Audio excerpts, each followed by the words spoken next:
ജയിലിൽ നിന്ന് ഇറങ്ങിയ നിന്നെ തല്ലാനും കൊല്ലാനും വന്നതല്ല. നിന്നെ ഒരു സന്തോഷ വാർത്ത അറിയിക്കാനുണ്ട്. നിന്റെ മുറപ്പെണ്ണായിരുന്ന മഞ്ജു പിന്നെ നിന്റെ ഭാര്യയായി. ഇന്നവളും മറ്റൊരുത്തന്റെ ഭാര്യയെ, സാഗറിന്റെ.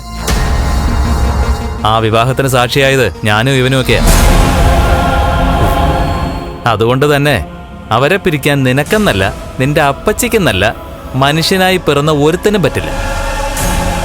പിന്നെ ദൈവം അവരെ വേർപിരിക്കുന്നെങ്കിൽ മാത്രം അങ്ങനൊരു സംഭവം നടക്കും. ഇപ്പം നിന്നെ ഞങ്ങൾ കാണാമെന്നത് ഇതൊന്നും പറയാനല്ല. എടാ, സാഗർ ഒരു അച്ഛനാവാൻ പോവാടാ.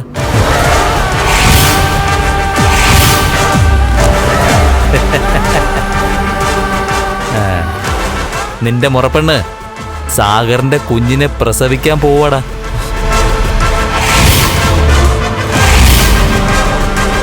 എടാ, പറഞ്ഞത് മനസ്സിലായോടാ? മഞ്ജുവിന് വിശേഷമുണ്ടെന്ന്. കല്യാണം കഴിഞ്ഞ ഒരു പെൺകുട്ടിക്ക് വിശേഷം ഉണ്ടാവും, അവള് പ്രസവിക്കും, അമ്മയും ആവും, കുഞ്ഞിനെ താരാട്ടും. അതെ. പിന്നെ നീ എന്തിനാടാ ഇങ്ങനെ ഞെട്ടുന്നത്? ഇവന്റെ കൂടെ ഉള്ളപ്പോ അങ്ങനെയുള്ള നല്ല കാര്യങ്ങളൊന്നും സംഭവിച്ചില്ലല്ലോ. അതിന്റെ ഞെട്ടല.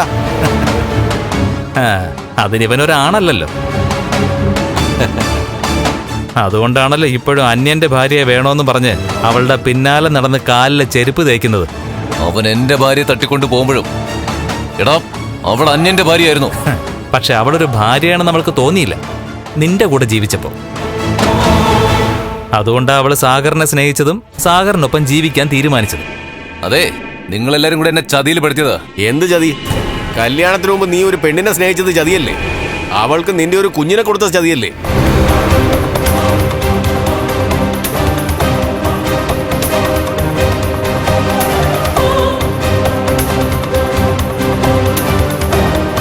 നീ എന്താടാ ഒന്നും പറയാത്തത്? സാഗറിന്റെ കഴിഞ്ഞ കാലം എന്തായാലും ഇന്ന് അവൻ സ്വന്തം കുടുംബം പോറ്റാനായിട്ട് പെടാപ്പാടുപെടുന്നവനാണ്. എന്നിട്ട് അവന്റെ കാറിനകത്ത് കഞ്ചാവ് വെച്ച് നീ അവനെ കൊടുക്കാൻ നോക്കിയില്ലേ? എടാ, ഉള്ളിൽ സ്നേഹമുള്ള ആണും പെണ്ണും ഇനി എന്തൊക്കെ സംഭവിച്ചു എന്ന് പറഞ്ഞാലും അവരുടെ നിലപാടിൽ മാറ്റം വരത്തില്ലടാ. സാഗറിനെ ആജീവനാന്തം ജയിലിൽ കിടന്നാലും അവനിനി ചത്തുപോയാലും ശരി, അവന്റെ ഭാര്യ നിന്നെ തേടി വരില്ല, നിന്നെ സ്വീകരിക്കില്ല. കണ്ണൻ സാറും മഹാലക്ഷ്മിയൊക്കെ പിന്നാലെ നടന്നതാ അവർക്ക് ജോലി കൊടുക്കാന്ന് പറഞ്ഞ്. പക്ഷെ അതവര് സ്വീകരിച്ചില്ല. അവര് സ്വന്തമായിട്ട് അധ്വാനിച്ച് ജീവിക്കുവാടാ. അങ്ങനെയുള്ള മഞ്ജുവിന്റെ ജോലി കളയാൻ നോക്കിയില്ലടാ. അന്ന് നിന്നെ കാലെ പിടിച്ച് വലിച്ച് കീറാനാ എനിക്ക് തോന്നിയത്. പിന്നെ നിന്റെ ഭാവി ഇപ്പോ എന്റെ കയ്യിലടാ. അതുകൊണ്ട് നിനക്ക് ഇതുപോലുള്ള ഷോക്കുകൾ തരാനാ ഞങ്ങൾ തീരുമാനിച്ചിരിക്കുന്നത്.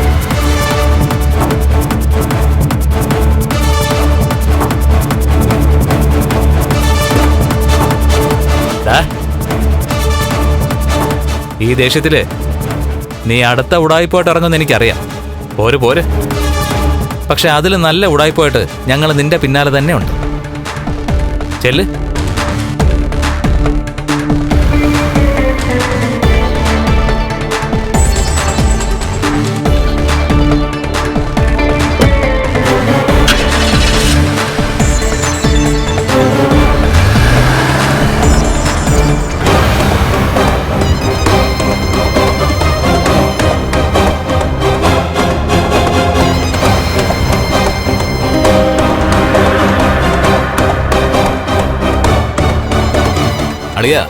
മഞ്ജുവിന് വിശേഷമൊന്നുമില്ലല്ലോ. വേണ്ട.